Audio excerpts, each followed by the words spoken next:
Nauzubillahi minasyaitonirrajim. Bismillahirrahmanirrahim. Assalamualaikum warahmatullahi wabarakatuh.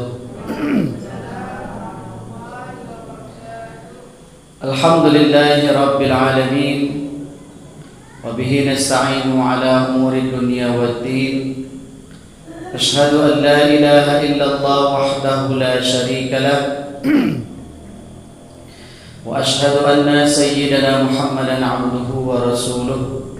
Allahumma fasalli wa sallim wa barik wa zid wa an'im ala sayyidina wa nabiyyina wa habibina wa syafi'ina wa maulana Muhammad wa ala alihi wa ashabihi ajma'in. Allahumma shrah sadri wa yassir li amri wa hlul 'uqdatam min lisani yafqahu qawli.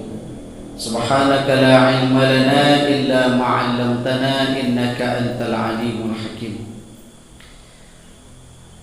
Angku-angku, bapak, ibu-ibu, jamaah majelis ilmu yang dimuliakan oleh Allah Subhanahu wa taala. Alhamdulillahirabbil alamin, kita bersyukur kepada Allah karena pada maghrib hari kini menjelang Isya kita diberikan oleh Allah Subhanahu wa taala kesempatan untuk tafaqquh fiddin, memahami agama Allah Subhanahu wa taala. Salawat dan salam kita minta kepada Allah agar disampaikan buat Nabi kita Muhammad sallallahu alaihi wasallam.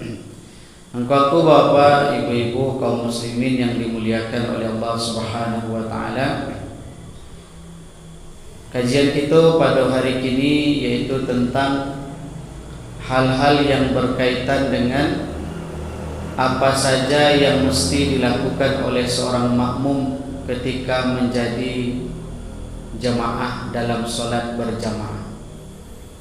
Bapak Ibu yang dimuliakan oleh Allah Subhanahu wa taala, pada dasarnya di dalam solat berjamaah itu ada terdiri dari dua komponen.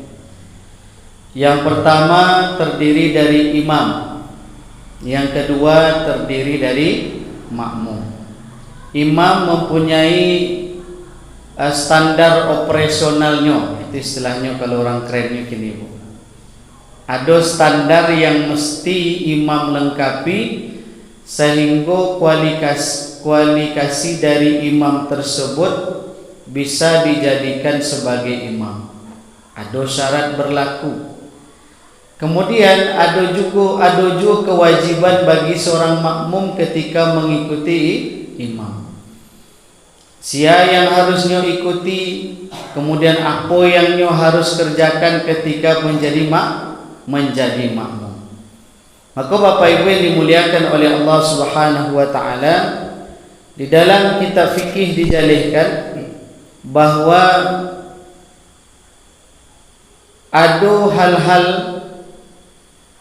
yang boleh kita jadikan seseorang itu menjadi imam. Di dalam fikih disebutkan yajuzu ayyatammal hurru bil abdi. Boleh seseorang itu menjadi imam dari seorang budak sahaja. Kemudian wal balighu bil murahiki, dan boleh juga orang yang baligh berakal mengikuti menjadi makmum dari anak kecil. Itu boleh. Tentu Bapak Ibu yang dimuliakan oleh Allah, ada syarat yang harus dipenuhi. Bagaimana kategori imam? Ketika imam itu adalah murahik. Murahik itu maksudnya Bapak Ibu, murahik adalah anak yang sudah sampai pada kadar mumayyiz. Kadar mumayyiz. Atau kadar mumayyiz, kadar anak yang sudah paham dengan baik dan buruk, halal dan haram. Lah tahunya tuh bahasa ngarainan dalam tu kalau nyambua ke bawah matinya. Tahu anak tu. Tahunya basuh maliang tu adalah perkara yang tidak diinginkan oleh agama, tidak diredai oleh agama, meskipunnya belum balik, tahunya itu, bolehnya jadi imam. Syaratnya barang Ustaz? Syaratnya ada dua. Ada dua. Syarat yang pertama adalah bahwa orang yang belum balik boleh menjadi imam kalau seandainya satu syaratnya dia sudah tahu baik dan buruk. Satu. Yang kedua, kalau seandainya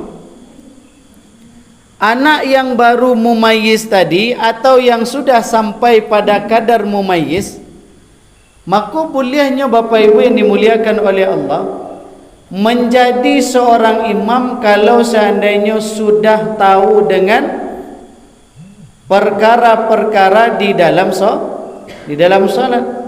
Bacaannya bagus, tahunya rukun dan syarat di dalam salat, boleh. Kemudian yang ketiga, anak tadi boleh menjadi imam kalau seandainya anak itu sudah disunat. Karena Bapak Ibu yang dimuliakan oleh Allah, kalau alun disunat anak tu, ketika buang air ketek, tinggal bakih buang air keteknya tu di kulfah. Atau kulfah Ustaz, ketika anak atau cucu wak disunat, nan dibuang dari tampik sunatnya tu, tu Bapak Ibu.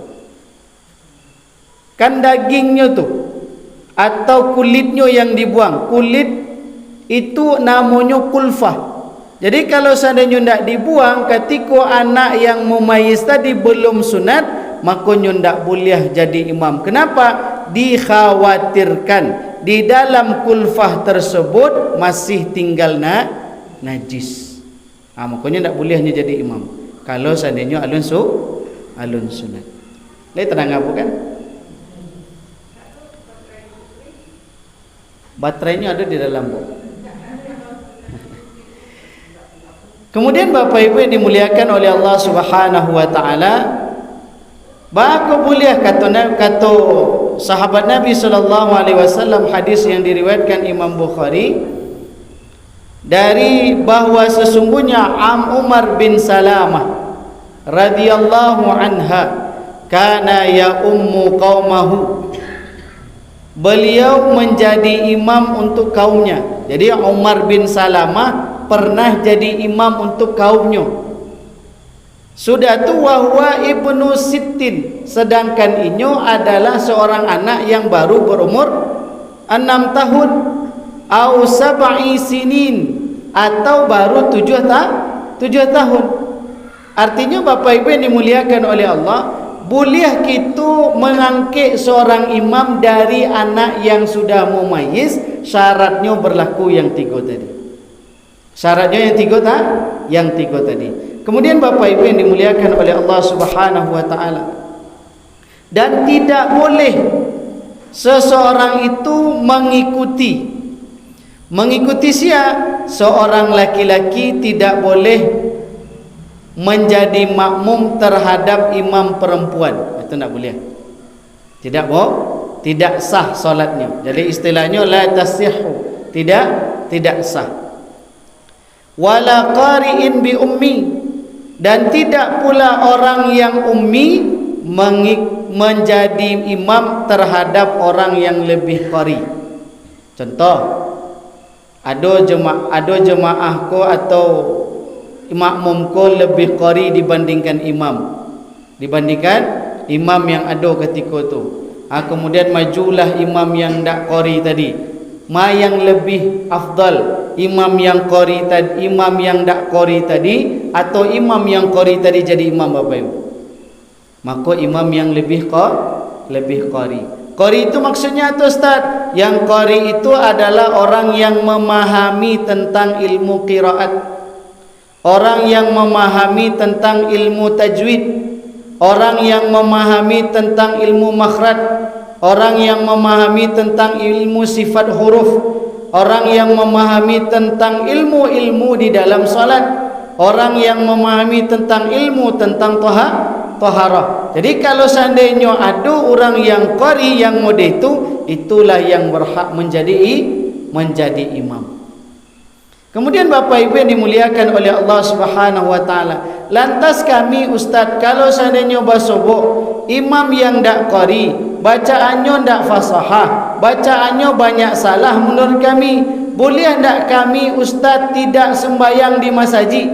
Bapak Ibu yang dimuliakan oleh Allah Subhanahu wa taala, kalau seandainya toh basobok dia awak yang model itu baalai, boleh awak munfariqah atau munfarik, bercerai dari imam tadi. Pas awak takbir Allahu Akbar, tadanga dewa imam membaca Bismillahirrahmanirrahim, Alhamdulillahi Rabbil Alamin. Tadanga dewa imam membaca tu, yang wajib awak kerajokan Bapak Ibu. Anan wajib itu kerajokan Bapak Ibu, berpisah dari imam tadi. Kenapa?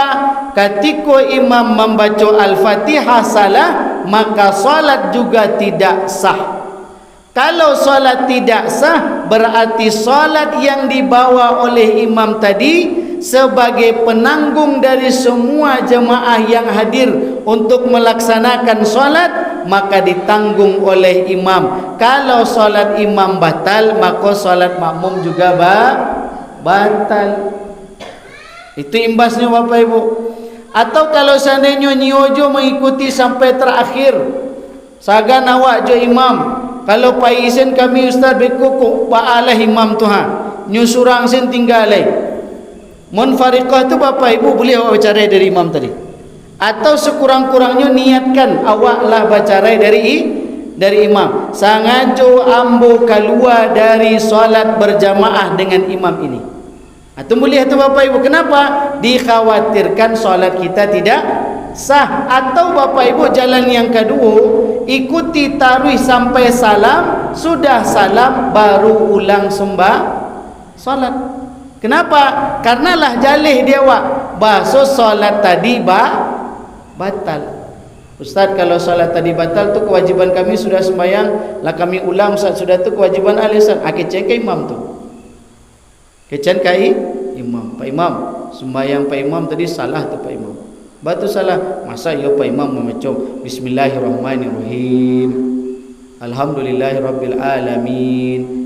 Kalau alamin tu Pak Imam, artinya berbeza tu Pak Imam. Artinya alamin segala puji milik bagi Allah, Tuhan seluruh penyakit, artinya lain. Alamin tu artinya apa Ibu? Penyakit. Kalau alamin baru seluruh alam. Kalau alamin seluruh penyakit. Berubah makna Al-Fatihah, salah secara jahar, maka makmum boleh berpisah dari imam. Atau yang kedua, selesaikan solat kemudian ulang sembahyang balik. Bapak Ibu yang dimuliakan oleh Allah, boleh diulang sembahyang Ustaz? Boleh kalau seandainya batal. Kemudian Ustaz, Bapak Ibu yang dimuliakan oleh Allah Subhanahu wa taala, anan kami kerajukan sudah tu, awak Bapak Ibu harus mengikuti semua gerakan imam. Jadi kewajiban kita yang pertama apa tadi? Sebagai jemaah, sebagai makmum. Kalau imam salah baca Al-Fatihah atau solatnya solat imam batal. Solat imam batal. Apa yang harus kita kerjakan Bapak Ibu? Dua. Yang pertama, munfariqah, bercerai dengan imam. Tak usah ikut dengan imam, langsung niatkan bahwa saya tidak berimam dengan imam ini. Dalam hati, jangan kare-kare kamu nanya imam ke imam lain, tak bisa, niat saja. Kemudian yang kedua, i'adatus salat.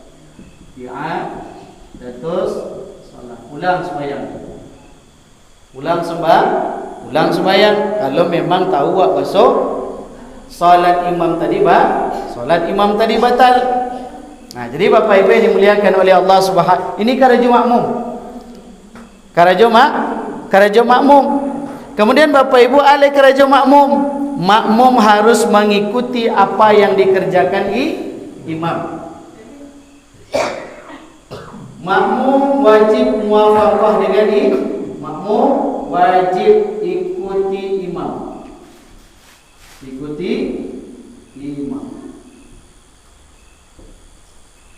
Jadi makmum Bapak Ibu yang dimuliakan oleh Allah tidak boleh mukhtalif dari imam.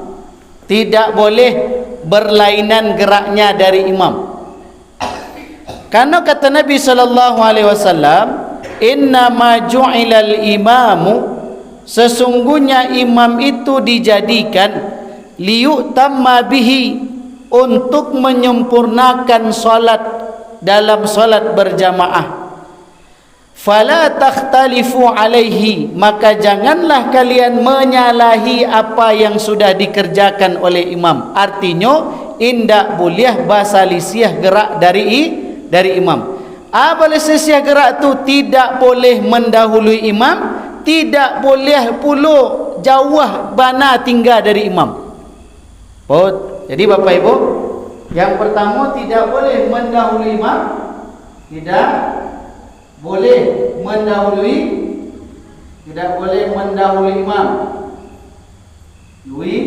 imam. Yang kedua, tidak boleh jauh dari imam. Maksud jauh itu Bapak Ibu gerakannya. Barang rukunnya yang paling tidak Bapak Ibu yang dimuliakan oleh Allah, sekurang-kurangnya 3 kali rukun. Contoh, imam kini lah rukuk, awak ikut aja baru.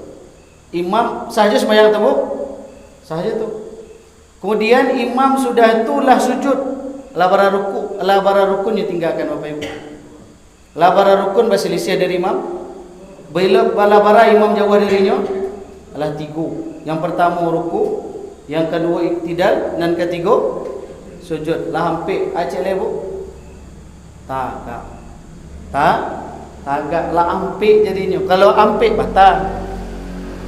Batal. Jadi Bapak Ibu yang dimuliakan oleh Allah, bagi sia yang boleh talambik itu bagi orang yang lalai ketika menjadi masbuk, itulahnya Bapak Ibu. Kalau orang yang masbuk Bapak Ibu yang dimuliakan oleh Allah, contohnya belele dari janjang tu. Belele di janjang tu, imam lah baca Al-Fatihah, Bismillahirrahmanirrahim. Belele nya sampai sini ai tunggu-tunggunya je imam melaki walad dalin. Tunggu-tunggu je imam membaca ayat. Alahkah rukuk imam dia nya tahu kok. Ikut karajuan nak pesantren besok cukup Pak. Karajuan nak pesantren. Ya nak? Ya gitu ya. Enggak. Jadi Bapak Ibu yang dimuliakan oleh Allah, anak-anak awak tu biasa gitu Bapak Ibu. Jadi kalau lah rukuk imam dek tahunya, baru tahu. Sekurang-kurang rakaat itu dapat dewak kalau seandainya masih rukuk. Jadi kalau seandainya tak lambat, hanya lambat. Bapak Ibu ada hukumannya. Tetapnya membaca Al-Fatihah. Kalau belele juga, ditunggunya dari pintu. Sengajonya menunggu pintu tu, sudah itu tunggunya sampai imam rukuk. Lah rukuk imam barunya takbir. Allahu Akbar, supaya biar tak lama. Supaya tak lama sembahyang, biar capek sembahyang tu. Tapi Bapak Ibu tetap wajibnya membaca Al-Fatihah. Yang tak wajib tu Bapak Ibu langsung rukuk orang yang tak belele. Nyoba uluak sampai di tempat uluak, diselesaikannya buluannya sudah tu langsungnya ke masjid. Tiba di masjid lah rukuknya, lah rukuk imam. Ketika imam rukuk, anak kita kerajakan langsung saya rukuk leh, tak usah baca Al-Fatihah. Tapi kalau orang belele tadi baca Al-Fatihah dulu. Kenapa? Karena dia meninggalkan takbiratul ihram dikarenakan bertele-tele, lalai. Jadi Bapak Ibu yang dimuliakan oleh Allah Subhanahu wa taala, wa idza kabbara fakabbiru. Kalau seandainya imam itu takbir, maka takbir awak. Kalau imam takbir, awak takbir. Siapa yang dulu takbir? Imam, baru awak. Kalau imam takbir, awak takbir pula. Wa idza raka'a farka'u. Kalau seandainya imamnya ruku, maka awak ruku. Wa idza qala sami'allahu liman hamidah qulu rabbana walakal hamdu. Kalau seandainya imam mengatakan sami'allahu liman hamidah, apa nak baca bu? Rabbana walakal hamdu. Langsung dibaca, boleh langsung dibaca Rabbana walakal hamdu, boleh dibaca sami'allahu liman hamidah. Kenapa? Sami'allahu liman hamidah itu ganti dari takbir. Ganti dari takbir. Kemudian Bapak Ibu yang dimuliakan oleh Allah Subhanahu wa taala, wa idza sajada, apabila imam tadi sudah sujud, fasajadu, maka kalian sujud. Fasjudu, maka kalian sujud. Wa iza shalla jalisan, kalau seandainya imam itu dalam posisi duduk solatnya. Wa idza shalla jalisan, apabila imam itu duduk, fasallu julusan ajmaun, maka kalian hendaklah duduk semuanya. Jadi kalau imam tu duduk, awak duduk. Kini pertanyaannya Bapak Ibu, duduk yang ba'a? Duduk yang ba'a bu? Duduk yang diizinkan oleh agama. Duduk yang hanya membuat, yang tidak banyak mengurangi kadar dari rukun. Kalau duduk di dalam sembahyang tu Bapak Ibu, awak kalau seandainya solat tak taluk tagak, anak kita kerajakan Bapak Ibu. Duduk. Kalau nak taluk duduk, baring tak lalu kan? Oh, baring. Nah, kata Nabi sallallahu alaihi wasallam, sallu qa'iman, solatlah kalian dalam keadaan berdiri. Fa illam tastati', kalau seandainya tak sanggup berdiri, fasalli julusan, maka hendaklah kalian duduk. Kalau nak taluk duduk, muttaji'an ala jambihi, maka hendaklah dia berbaring di atas punggungnya. Ya, berbaring tu Bapak Ibu nanti kita jelaskan. Yang pertanyaannya yang pertama adalah bagaimana caranya duduk ketika imam itu duduk. Julus, ya, duduk. Jadi Bapak Ibu yang dimuliakan oleh Allah, dalam hadis Nabi, kalau seandainya awak tak bisa tagak, duduk yang ba'a. Duduk itu ada 3 yang dibolehkan. Ada berapa Bapak Ibu? Ada 3 duduk yang dibolehkan. Duduk yang pertama dinamakan duduk iftirash. Duduk yang kedua dinamakan duduk tawarruk. Ini dalam salat Bapak Ibu. Duduk yang ketiga dinamakan dengan duduk tarabbuh. Inilah 3 duduk yang dianjurkan di dalam Islam kalau seandainya awak tak bisa tagak. Maka duduk yang dibolehkan ada 3. Yang pertama duduk iftirash. Duduk iftirash itu apa? Duduk antara 2 sujud. Kemudian duduk tawarruk, duduk tahiyat akhir. Atau duduk tarabbuh. Duduk tarabbuh aku duduk baselo. Duduk baselo tu. Sembahyang boleh baselo. Kalau memang nak taluk duduk basimpuan. Kan tadi 2 ku basimpuan. 2 ku Bapak Ibu adalah duduknya Nabi. Ketika Nabi SAW solat dan duduk tarabbuh tu baselo. Bodoh angku kini gua. Baselo. Ini pertanyaannya Bapak Ibu, boleh anda mengikuti imam selain pada duduk yang modeko? Tentu tidak Bapak, aku tidak. Karena kalau seandainya selain daripada duduk aku, maka akan ada beberapa rukun yang tidak dikerjakan. Contohnya, duduk di atas kursi. Duduk di atas kursi. Ambo tanya Bapak Ibu, orang kalau duduk di atas kursi yang tak taluk di nyuak. Mulang lihat. Orang kalau duduk di atas kursi sedang sembahyang, yang tak taluk di nyuak apa Bapak Ibu? Bukan berdiri tak taluknya. Tagak taluknya, yang tak taluknya duduk model yang 3 apa? Duduk nan 3 ke mana yang tak taluk dia. Baku model itu Ustaz, kan pernah kami tanya, Pak, apa duduk di kursi tak taluk, awak duduk ada Ustaz. Kalau duduk Ustaz naik, kapecong kaki itu Ustaz. Kapecong tu. Kepripadan kaki itu langsung Ustaz. Angin-angin kaki kalau duduk Ustaz. Ya nak bu. Apalagi kalau orang asam urat, betul tak bu? Kalau tagaknya tahluk tagak. Makanya Bapak Ibu, orang yang duduk di atas kursi, kalau seandainya nyo solat, makanya harus tetap berdiri. Kenapa? Karena nyo sanggup untuk berdiri. Makanya nyo berdiri dulu. Tagaknya dulu ha. Di kursi gua. Takbir. Allahu Akbar. Tagaknya dulu. Jangan duduknya dulu. Kalau duduknya Bapak Ibu yang dimuliakan oleh Allah Subhanahu wa taala, sedangkan nyo taluk tagak, tidak sah sembahyangnya. Tidak sah salat. Tapi kalau memang kedua-duanya basat, duduk ndak taluk, tagak ndak taluk, tu balik. Ayo duduk Assalamualaikum. Tapi kebanyakan Bapak Ibu yang dimuliakan oleh Allah, orang biasanya bisa tagak kalau nyo duduk di kursi. Kenapa? Kamar hajinya taluk Bapak Ibu yang dimuliakan oleh Allah. Dalam kondisi tagak tak? Tagak. Kalau orang yang lah tak duduk, kira-kira sakit ringan atau karih tu Bapak Ibu? Kok duduk sakit ringan Bapak Ibu? Dah tak duduknya Bapak Ibu nak taluknya tagak ledo. Itu paniang atau sakit biasa saja atau apa?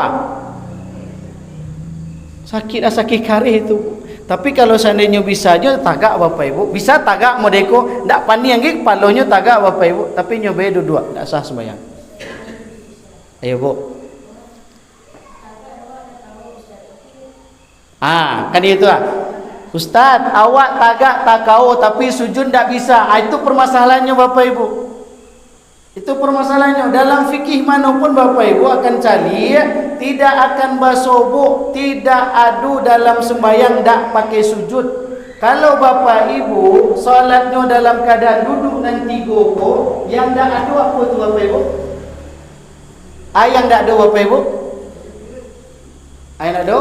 Dua yang dak adu. Yang pertama berdiri, dan kedua rukuk tidak sempurna. Sujud ada Bu? Lain. Duduk apa? Lain Bu. Tapi pertanyaannya, ketika duduk di atas kursi le bisa sujud? Tentu tidak bisa. Tu baca Ustaz, bukan melarang. Tidak, tapi awak sebagai makmum harus memahami konsep di dalam fikih supaya tidak keliru dalam mengerjakan solat dalam kondisi duduk di atas kursi. Kenapa? Karena pedoman dari Nabi Muhammad tidak adu. Tidak adu nak Nabi Muhammad menjelaskan tentang duduk di atas kursi. Yang Nabi kecaan duduk nanti go. Kau Bapak Ibu. Duduk di atas kursi ada? Kan tidak ada Bu. Kini di mana datang fikihnya Ustaz? Maka datanglah fikih kontempo. Dijalihkan para ulama, boleh kita duduk di atas kursi. Kenapa? Karena kita tidak sanggup pertama kondisi duduk tu benar nak taluk dah Wak. Satu. Dan kedua, tidak sanggup untuk sujud. Kalau sujud kami Ustaz rasa patah pinggang Ustaz. Betul tak tu Bu? Rasa patah pinggang Ustaz. Kalau sujud kami Ustaz, barik rasanya kepala untuk naik ke atas Ustaz. Betul tak Bu? Kalau tagak taluk. Makanya Bapak Ibu, maka diagialah di ulama fikih boleh duduk syarat yang pertama. Ketika rukuk Bapak Ibu harus berbeda bentuk rukuk dengan sujudnya. Berbeda bentuk sujud dan rukuk. Kalau kita duduk baselo atau duduk dalam kondisi iftirash, kira-kira awak rukuknya mau dia Bapak Ibu? Coba Ibu praktekkan Bu. Coba Ibu praktekkan Bu. Praktekkan Bu. Kalau duduk pada itu, posisinya rukuk. Pada itu Bu ya. Kira-kira rukuknya sempurna tak Bu? Seperti biasa tak? Tidak. Kini Ibu bisa tak sujud? Bisa kan? Bisa. Tapi kalau orang duduk di atas kursi bisa dia sujud? Tidak. Maka baca menggantinya. Baca menggantinya. Bedakan rukuk dengan sujudnya. Baca membedakannya. Kalau rukuknya sampai di siku, maka sujudnya harus ke bawah seketik lagi. Harus ke bawah. Ya nek ya. Jadi kalau enek nanti solatnya duduk dalam kondisi di kursi, yang pertama yang harus enek perhatikan adalah solat dalam kondisi duduk tadi. Yang pertama perbedaan antara rukuk dan sujud. Kenapa? Karena awak indah ada sujud. Indah ada sujud. Boleh solat model itu Ustaz? Boleh. Karena Bapak Ibu yang tak boleh tu adalah meninggalkan solat. Bapak Ibu lihat, seluruh ajaran agama Islam, seluruh kewajiban yang diwajibkan oleh Allah Subhanahu wa taala, tidak ada satupun rukhsah untuk meninggalkan, tidak ada satupun rukhsah untuk meninggalkan, kecuali Bapak Ibu yang dimuliakan oleh Allah Subhanahu wa taala adalah perkara solat, tidak ada rukhsah untuk meninggalkannya. Seluruhnya ada rukhsah untuk meninggalkannya. Seluruh ibadah. Contohnya Bapak Ibu, kalau awak puasa Ramadan, wajib tak puasa Ramadan Bapak Ibu? Wajib Bu? Wajib Pak? Kini yang bertanya, kalau sakit karih awak boleh tak puasa? Boleh. Kalau dalam perjalanan boleh puasa? Tak puasa? Boleh. Kalau seandainya awak sedang anduang, boleh tak puasa? Kalau seandainya awak sedang menyapih anak ketik, boleh tak puasa? Boleh. Kalau seandainya awak tak ada piti untuk membayar zakat, boleh meninggalkan zakat? Boleh. Bu? Boleh. Kalau seandainya awak tak ada piti untuk membayar zakat fitrah, awak tak mampu sama sekali, boleh meninggalkan zakat fitrah? Boleh. Bapak Ibu yang dimuliakan oleh Allah. Tapi kalau solat, apapun kondisi tak bisa ada Bapak Ibu. Oh, dalam perjalanan, ketika Ramadan awak dalam perjalanan, boleh tak puasa? Boleh. Tapi ketika dalam perjalanan, boleh meninggalkan sembahyang? Indah. Rukhsah meninggalkan tidak ada, tapi rukhsah pengerjaan ada. Kalau dalam perjalanan, apa yang harus kita kerjakan Bapak Ibu? Jamak qasar. Itu rukhsah mengerjakan namanya. Rukhsah mengerjakan, bukan rukhsah meninggalkan. Mode itulah tadi, kalau ndak taluk berdiri, rukhsahnya duduk. Kalau ndak taluk duduk, berbaring. Kini Bapak Ibu duduk yang mode 3 pun ndak taluk tu bacanya le, maka dibuatlah di orang kursi khusus untuk orang yang ndak taluk tu. Maka dibuatlah Bapak Ibu kursi yang ndak basandaran. Kenapa? Karena solat tidak boleh nyandar. Ini itu yang diperhatikan kalau buat solat. Kemudian Bapak Ibu, kalau ada jemaah makmumnya duduk di kursi, minta tolong kami, minta tolong jemaah yang duduk di kursi, silahkanlah isi saf yang kanan kiri dulu, injan langsung ke tengah. Kadang-kadang Bapak Ibu, karena Bapak Ibu kalau safnya lah dibatasi dengan kursi dan tidak menyambung safnya tadi, dikhawatirkan saf tadi terputus. Karena Bapak Ibu, dalam kesempurnaan salat walaupun tidak wajib, dalam menyambung saf itu tidak wajib, selama kita bersambung dan bisa melihat imam dan jemaah yang lain, maka Bapak Ibu yang dimuliakan oleh Allah, sah salat kita, sah jemaah kita. Tapi pertanyaannya Bapak Ibu, ketika ada orang yang salat dalam kondisi tidak normal, maka hendaknya sebagusnya tagak di tepi saja. Makanya Bapak Ibu biasanya kalau jemaah tu, kalau nak taluk tu biasanya letaknya lah di tepi-tepi kursinya. Supaya nyo duduk di kursi sebelah sinan. Kalau orang pergi Jumaat, itu biasanya tagaklah nyo di tepi-tepi itu. Untuk supaya ndak menggaduh orang dalam saf yang lain. Ya Bu, itu caranya solat di atas kursi. Jangan menyandar loh, because kalau sudahnya. Jangan menyandar. Kemudian Bapak Ibu yang dimuliakan oleh Allah Subhanahu wa taala. Sebelum lanjut. Ya. Oke.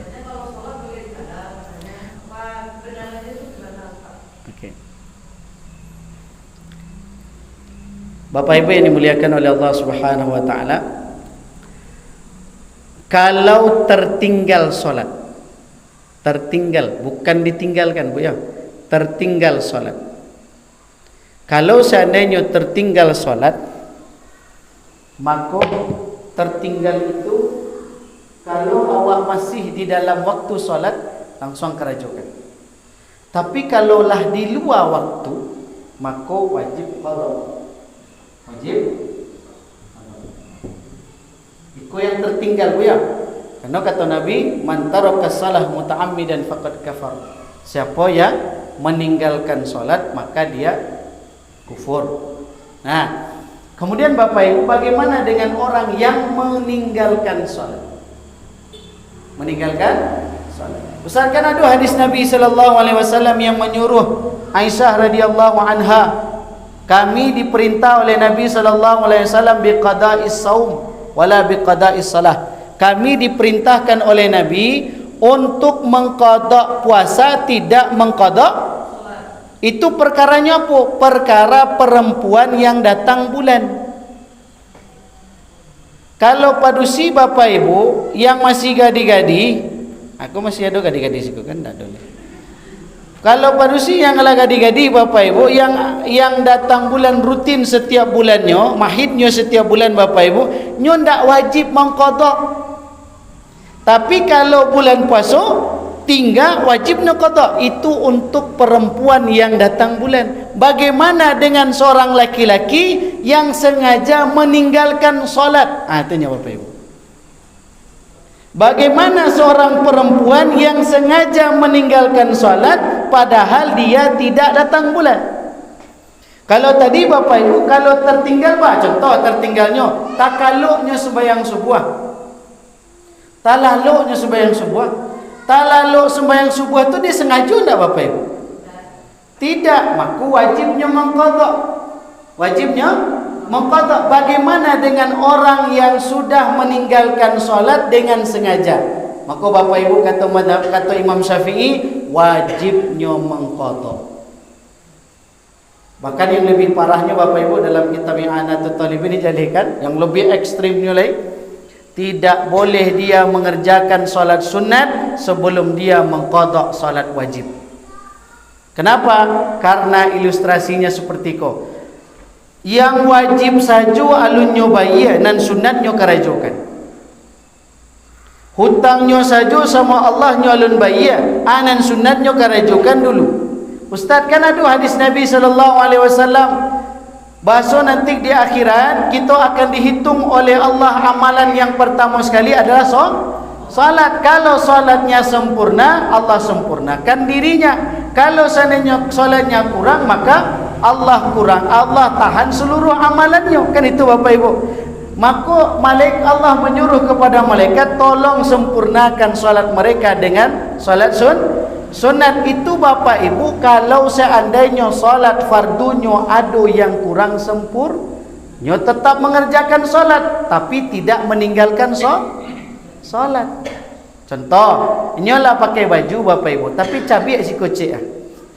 Nyolah pakai baju tapi tangga buah baju nyuci. Namanya itu Pak. Bu. Samprono nyo pakai baju atau tidak? Tidak samprono pakai baju itu maksud hadisnya. Bukan maksud hadisnya ya perbuatan baik sajalah di kerajaan Ustaz. Tak usahlah mengqada salat. Tak usah banyak-banyak mana mengqada salat. Istighfar saja kepada Allah. Aduh, lama mengecekkan model itu Bapak Ibu yang dimuliakan Allah. Aduh. Cukup dengan istighfar maka Allah akan ampunkan dosa-dosa awak. Tapi Bapak Ibu yang dimuliakan oleh Allah, dalam mazhab Syafi'i ihtiyat, lebih berhati-hati, tetap wajib qada salat. Kenapa orang yang normal meninggalkan solat, tidak sengaja meninggalkan solat, mereka saja disuruh mengqada, apalagi orang yang meninggalkan sengaja? Itu namanya Bapak Ibu istilahnya mafhum muwafaqah namanya dalam usul fiqh. Mafhum muwafaqah. Orang yang meninggalkan solat tidak sengaja saja disuruh mengqada, apalagi orang yang meninggalkan solat tidak dengan sengaja. Nyotinggan sembahyang dengan sengaja, kira-kira wajib tak qada apa? Tetap wajib. Istighfar wajib, mengqada wajib. Itu mungkin penjelasan dari Imam Syafi'i. Tapi Bapak Ibu yang dimuliakan oleh Allah, terus yang mana kami pilih Ustaz? Baca istighfar atau qada? Yang lebih hati-hati Bapak Ibu qada lah. Kalau ada tinggal dulu qada. Kemudian kata ulama Bapak Ibu, kok seandainya meninggal beliau dalam kondisi mengqada tadi, meninggal beliau, maka Allah sudah menyempurnakan niatnya, maka tidak ada dosa di hadapan Allah Subhanahu wa ta'ala. Kemudian Bapak Ibu yang dimuliakan oleh Allah, kata Nabi sallallahu alaihi wasallam, orang nan suku mendahului imam ada bantuannya nanti di akhirat Bapak Ibu calik semiswa. Kata Allah Subhanahu wa ta'ala atau Nabi sallallahu alaihi wasallam, ama yakhsha ahadukum, tidakkah kalian khawatir, ndak camih kalian, kata Nabi sallallahu alaihi wasallam, idza rafa'a ra'sahu qabla al-imam, apabila kalian mengangkat kepala kalian sebelum imam mengangkat kepalanya. Ketika imam ruku, alah alun tagak, imam lihat wala tagak dulu.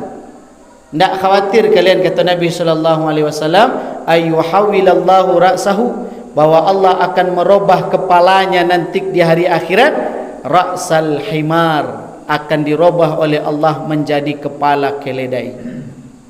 Dirubah di Allah kalau kepala keledai. Kenapa dirubah menjadi kepala keledai? Karena Bapak Ibu, keledai ku suku menggududu tu. Menggududu tu. Binatang nan menggududu ku Bapak Ibu dua semodelnya. Nan pertama dek karena kelitaan, mangko capeknya. Binatang nan dua ku Bapak Ibu, yang pertama itu adalah himar, keledai, nan kedua kundiak. Kundiak ku Bapak Ibu suku menggududu. Itu istilahnya kalau orang psikopat. Istilahnya mandulu-dulu tapi nyo antak-antak min sadonyo. Itu namanya ra'sal himar. Atau kata Nabi sallallahu alaihi wasallam, au yuhawilallahu suratahu suratal himar, atau Allah akan merubah bentuknya menjadi bentuk keledai. Maka Bapak Ibu, solatlah kita sebagaimana mestinya ketika solat berjamaah, dan jangan pernah mendahului imam. Kemudian terakhir sekali, kata Nabi sallallahu alaihi wasallam, idza ammana al-imam fa aminu, kalau seandainya imam amin, maka baca amin. Yang paling bagus Bapak Ibu, serentak dengan imam. Injan dahulu imam baru baca waladdallin, amin kecewa di belakang. Itu tak boleh. Tidak boh, karena sama dengan mendahului imam. Imam al-amin le dok. Ustaz, kalau seandainya imam dah amin Ustaz, berdasarkan hadis ko, Bapak Ibu yang dimuliakan oleh Allah, disunatkan bagi imam untuk membaca amin. Kalau seandainya imam dah amin, disunatkan juga tetap membaca amin, tapi selesaikan waladdallin. Selesaikan imam, baru kita membaca amin. Injan mau dia anak MDA, alun selesai waladdallin, Allah diaminkan pula dia anak tadi Bapak Ibu. Jadi mungkin itu saja yang dapat kita sampaikan. Ada yang tanya Bapak Ibu? Ya.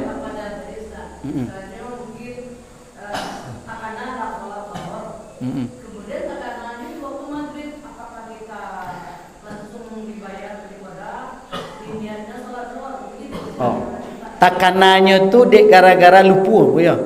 Tadi zuhur ya. Lupa kan Bu, bukan dilupakan kan? Bapak Ibu sama jika salat subuh contoh, awak takaluk sembahyang subuh. Jagonya jam berapa? Jam 7. Jam berapa Bu? Jam 7. Dalam perkara ibadah amar, kan dalam kaedah amar tu Bapak Ibu, la yaqtadil fawr, tidak menuntut untuk disegerakan. Tapi Bapak Ibu dalam masalah dalam masalah ketika wak talaluk sembahyang subuh, ketika lah jam 7 awak jago, langsung sembahyang di jam 7.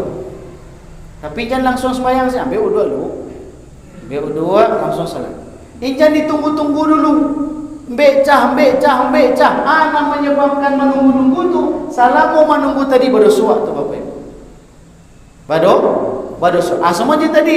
Dima ibu takana di sini ambil uduk langsung sembahyang. Tapi niatnya qada. Itu yang qada Ustaz. Qada itu adalah mengerjakan solat di luar waktu. Contoh zuhur tinggal. Awak karajokan di luar zuhur yang tadi tinggal tadi. Walaupun besok pagi zuhur. Contoh awak salat zuhur Senin tinggal, tak kena di zuhur hari Selasa, berarti mengqada atau tidak mengqada Bapak Ibu? Mengqada je. Kenapa? Karena salat zuhur yang patanglah tinggal, maka awak qada di zuhur hari Selasa. Apa? Ada lek? Ya, boleh Bu ya? Anak kita dulu Bu, santai Bu. Santai ya. Yang mana dulu? Ikut dulu.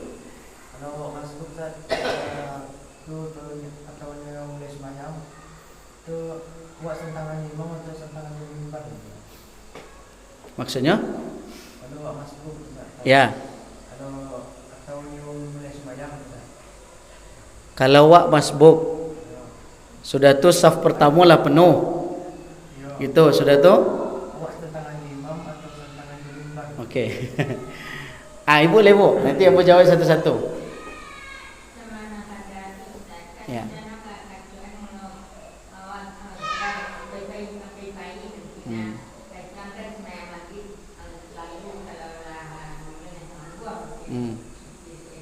Kecil supir.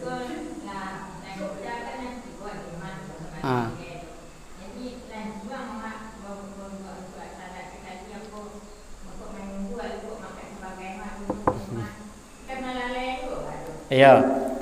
Dah kita jawab ibu ya. Yang pertama tadi kalau seandainya awak jadi masbuk, masbuknya awak saf yang pertama lah penuh. Sudah tu awak datang kemudian. Di mana awak tagak ustaz? Satantang imam atau satantang mimbar? Bapak ibu yang satantang imam. Satantang imam. Jadi setantangkan imam. Sudah tu bukan setantang mimbar. Kalau tidak ada mimbarnya bang, kamu akan cari mimbar.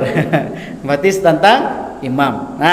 Kemudian yang kedua, Bapak Ibu yang dimuliakan oleh Allah Subhanahu wa taala, pertanyaan kedua tadi, kalau seandainya ibu dalam perjalanan itu memenuhi syarat untuk melakukan jamak qasar, maka Bapak Ibu boleh memilih untuk menjamak takdim.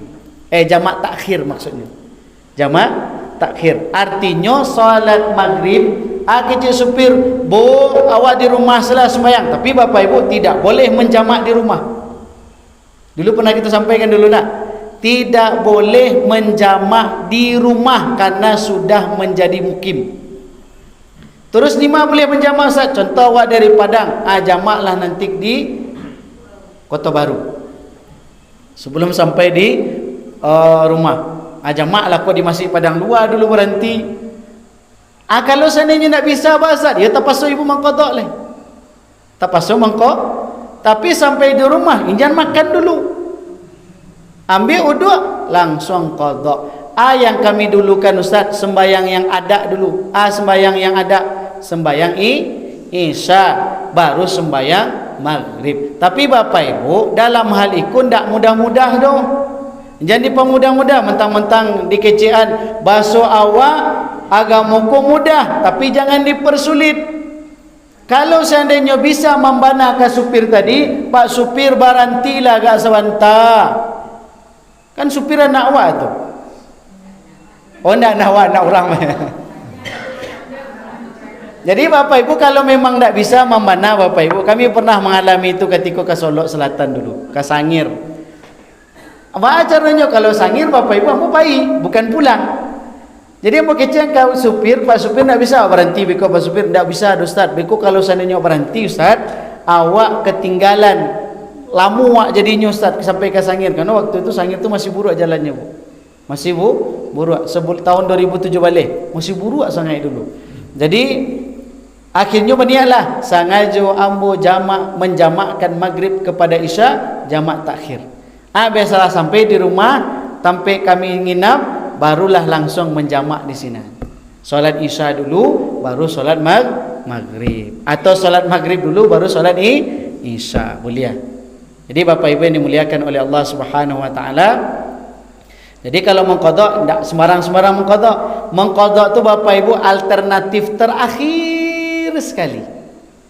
Terakhir sekali. Jadi Bapak Ibu kalau seandainya tidak ada jalan lain, boleh meninggalkan solat, tapi syaratnya memang tidak ada alternatif yang lain.